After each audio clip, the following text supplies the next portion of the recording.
Varnika Gupta, and this video today is the part of I Am the Future series. In this series, we are speaking with various business leaders at Infosys, and today I have with me Captain Shanthi, Senior Director of Marketing Operations and Canada Marketing at Infosys. Welcome to this series, Shanthi, and thank you so much for being a part of it. Thank you so much for having me here. Let's begin. I'm very excited for our conversation today. Let's begin by talking about you a bit more, knowing you a bit more. So how would you describe yourself? What are those top adjectives that you will use to describe who Captain Shanti is? I would say I'm more of a go-to person, a person who people would like to come to find themselves, find their way out into any system sort of thing, and always positive and self-motivated. I think that's what makes me. And my constant yearning for learning and the excitement I have in facing new challenges from the experiences that life throws me every day is what keeps me going. You're saying that you are this go-to person. So how did you become this go-to person? What kind of experiences and what kind of influences, what kind of people you saw around yourself for you to become this go-to person for anyone, for this people's person, if I can say? So, like many in my generation, I come from a very South Indian background, conservative South Indian background, small town, limited resources, limited exposure, limited opportunities, and working parents. So, I grew up in a township, in a small township in North Karnataka. But the advantage was it was multicultural because people from most states in India came there to work in the cement factory that was set up there, and the ecosystem consisted of people from all strata of society. So this interdependence on people was what was taught to me from childhood to get things going, because everyone and anyone there. And then from there was only one English convent school and the rest were vernacular. Both my parents were working folks and both came from a very conservative background, but the good thing is they never enforced that on us. And because both were working, it was something that was inculcated in me during my childhood that there's nothing compartmentalized that one does only this and one does that. My father was always the person who helped my mother out. Like most of the times, the evening meal was done by him, and on Sundays we sort of clean and chop the vegetables and kept it ready so that my mom had it handy to cook, during her rush hour sort of thing. And so the and my father has been the person who has taught me how to connect with people, and always consider them as equals, not like you need to get that work done so you go and talk. It's always been that interpersonal connect where you find out what makes that person and how he or she can help you. So I grew up, so it sort of became my DNA, I can say. You were speaking so passionately about how your father used to really be very supportive and very encouraging of what you wanted to do and how you were. So do you remember any particular instances or any particular experiences that you were observing around you, or that probably he taught you, especially to inculcate that confidence and that interpersonal, solidify that interpersonal skills that you're talking about? Yes, I think in every step of my life, he has always been there covering my back. And like, when I was little, we go to the shop together or the market, and then he will say, "You go and talk to the shopkeeper, you establish a conversation with that person, and let him know what you want." And I'm always here behind in case something goes wrong. I am there behind for you.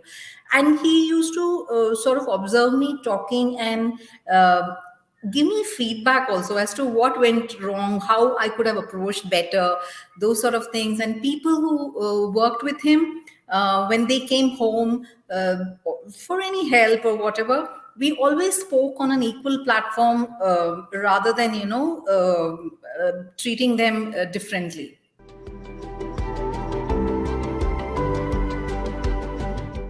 Sure. And now coming to something I'm extremely, extremely excited about. How did the army thing happen? Like when and how did you decide that you want to join the army?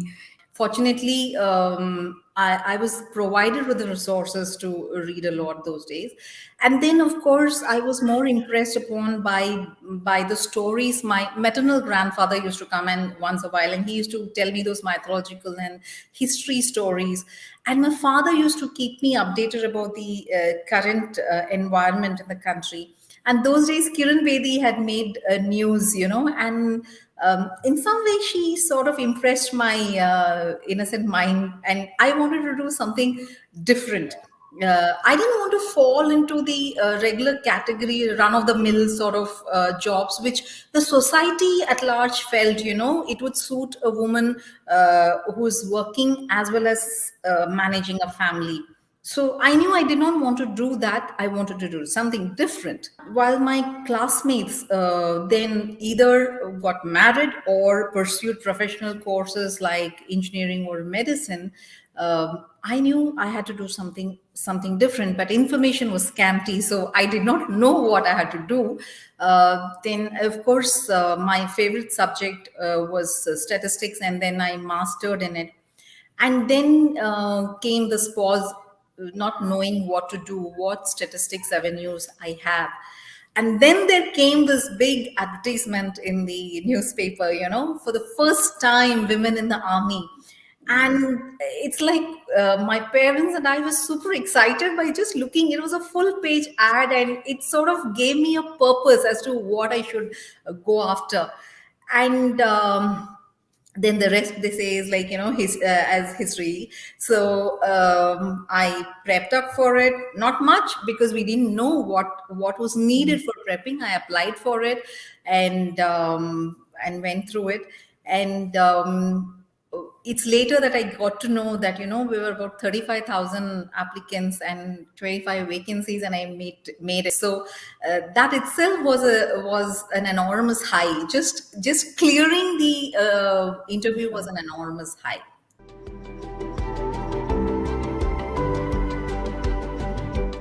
When you were saying it, I was the scene was playing out in my head. So I'm sure it must have been very exciting. So and I'm sure that along with purpose, there must have been multiple experiences and stories and moments that you still remember. So would you share some anecdotes with us, some experiences, learning experiences? So I was from the pioneering first batch of the army. So it gave me a completely new perspective about how what potential we had, irrespective of the gender.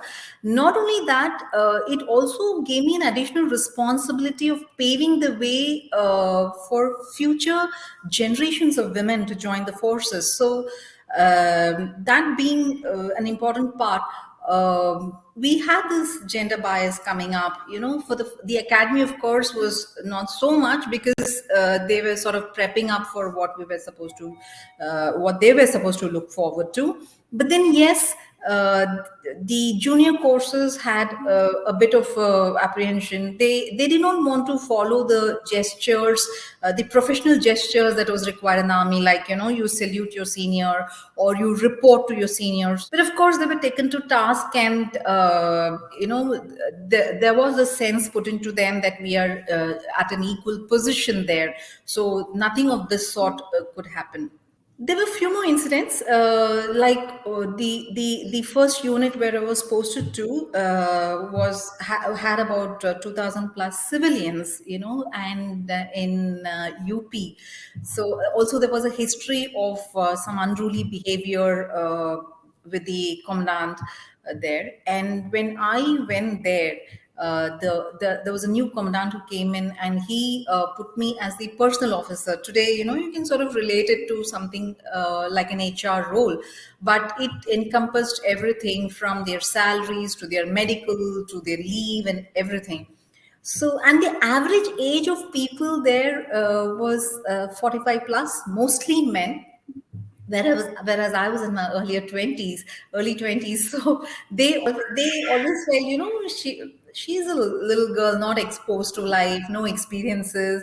They used to get very offended. There was one particular case where I questioned, this person used to come late to office, so I just left a message that he has to come and meet me, and then he just took off on me. He said, "Who are you to question me?" and those sort of things. So I had to take it up with my senior officers. Fortunately, they helped me because we were there for good. It was not like it was a pilot or something, right? So they helped me tide over that sort of thing. And there were many more such instances where, the men were not comfortable to discuss their challenges. It could be personal, professional, whatever. So I had this background where where my father especially helped me build that interpersonal connect, helped me, thaw those relationships where, I went, I spoke to them in person,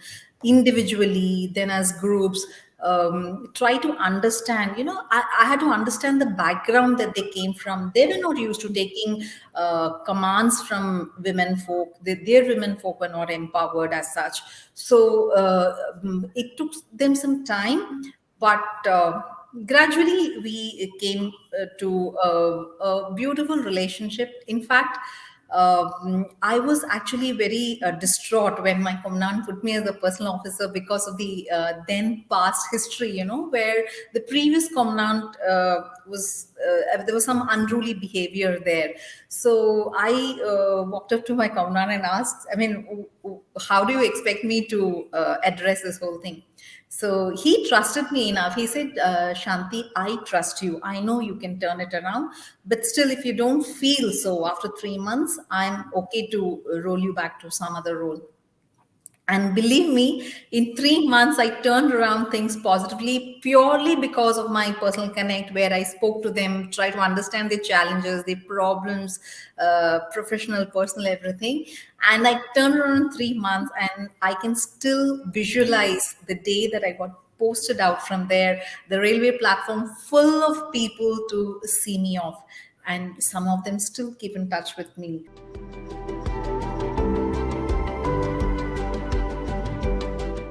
Thank you for sharing this, these beautiful stories with us.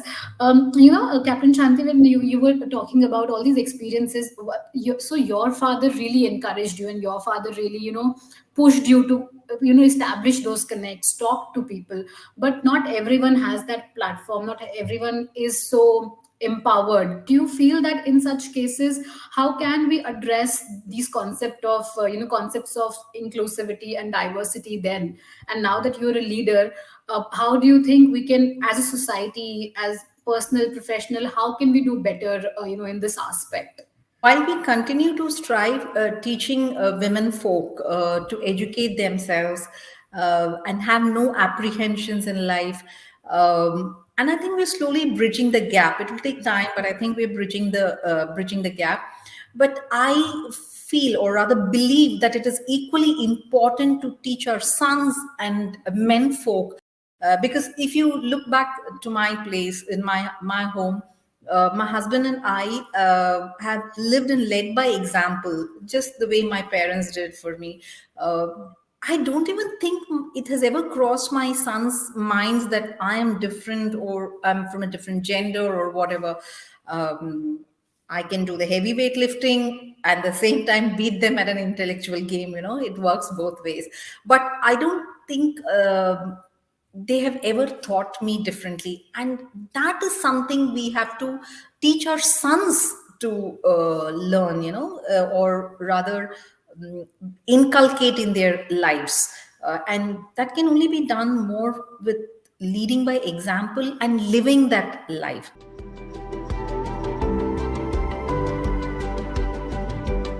How did you decide that after the army this would be the right platform, and for someone like you who has such strong ideals and is so focused about so many things, so many important issues, why did you feel that Infosys was that right step? What I was looking for at that time in the corporate world is an organization with similar ethics and work culture, like it was in the army. And I felt Infosys fit the bill. That's as far as joining Infosys is. But having joined Infosys, I've really enjoyed the career here. I've been here for 22 years, and I've been able to take on so many roles, various roles.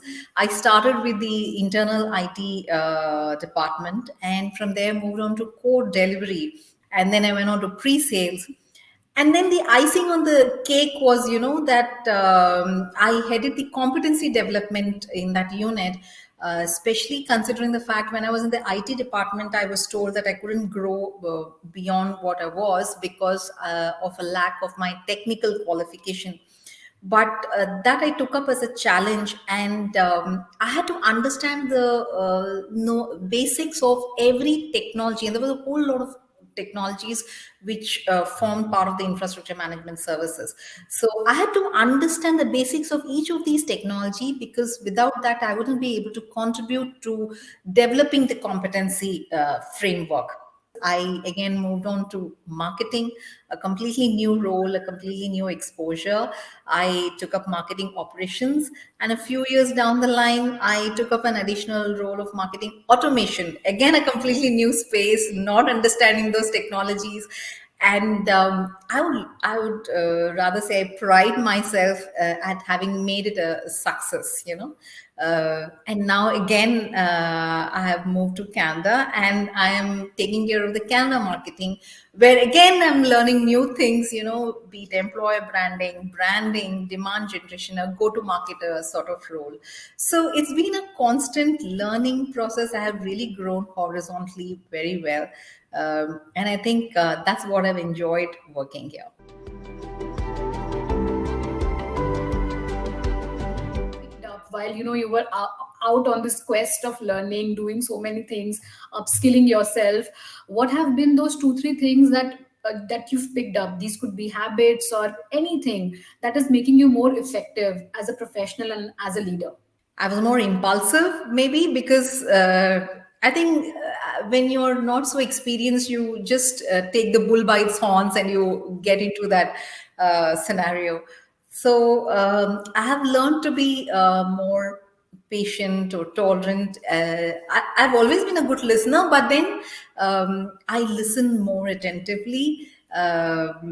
It gives me a complete horizon of what is going around. It is that connect which helps me. I reach out to the person, go out for a coffee or a walk with that person, have a sincere honest chat, heart to heart chat, where I actually haven't faced a problem where they haven't been able to open up to me, because I think I have left my heart bare to them, in which way, they also feel that it's very easy to approach me. While, in the first go, they look at me, I may look a little stern or whatever, but when they actually talk to me, I haven't really found people in my team or even outside my team. There's a joke. I always call myself the agony aunt on the floor, because people actually come and talk to me, whether they know me or not. They come, they will just pull me out of there and go for a coffee, and then they pour their heart out. So, be it professional or personal, they have always the connect is what has helped me all around. And while the challenges may have changed, the generation may have changed, but the way to address is, I think, has remained more or less the same, because it is finally you need to understand what the problem is. Only then you can solve it.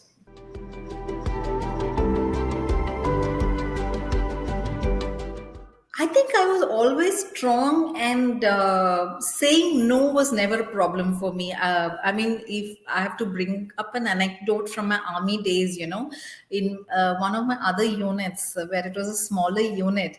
So the one of the commandant, actually the officer commanding, who asked me to sign up some papers, and which I felt was not right. Okay, so I sort of raised this. I said, I won't sign here. So then he said, I'm your senior and I'm ordering you to sign. So he said that, and I said, it's my signature and I will decide where I will sign it. So considering it was a very delicate scenario because I'm a junior officer and I'm supposed to uh, obey or abide by the decisions given. But I have never had or rather, I believe that I should not stop myself from putting out my thoughts, and I have never faltered from it. Till date, I carry the same attitude. If I feel it's not to be done, it will not be done, and I really don't bother about the repercussions, because I feel finally it will be taken into consideration that what I meant was not away from the actual objective of it.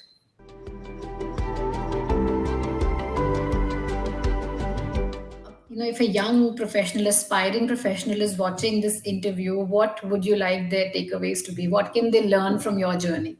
I feel one has to be very open and apprehension free in taking risks, and adapt ourselves to the changing environment, because we are part of the change, right? So it's important to adapt ourselves to the changing environment, and more than anything, be strong in the face of adversity. That being strong in the face of his adversity, it was, you could be in your uniform and saying this and all of us will have goosebumps. Captain Shanti, for my final question, what kind of impact are you hoping to create with your work? What do you want your legacy to be? Same, make that connect, help people become comfortable in the environment, because only when you make the connect, you make them comfortable in the environment. While my role primarily is to drive governance. So governance can be a two-sided game. You're coming on very strong and stern, saying that this is what you have to follow. But I think if you explain why it has to be done, so it achieves two purposes. One, you are connecting with the person, where you're trying to understand what issue or concern the person has in following this governance. At the same time, it sort of gives you a platform where you can explain why this has come into place. So for me, it comes back to the same thing: be helpful, connect sincerely at the personal level. That makes all the difference. Sure. So being helpful, polite, maintaining that connect, and being strong in the face of adversity, Adversity, and not yes, shying away of taking risks. So, absolutely. and being a learner for life. There are so many lessons in this one. This interview is like a masterclass of how can you navigate through all the struggles all the challenges you face. Thank you so much, Captain Shanti, for your time and being a part of this series. I have learned so much. I'm sure everyone listening to this interview is learning so much. And all of you, please stay tuned. We have more such conversations lined up in this series. So keep watching. Thank you so much. Thank you for having me here again.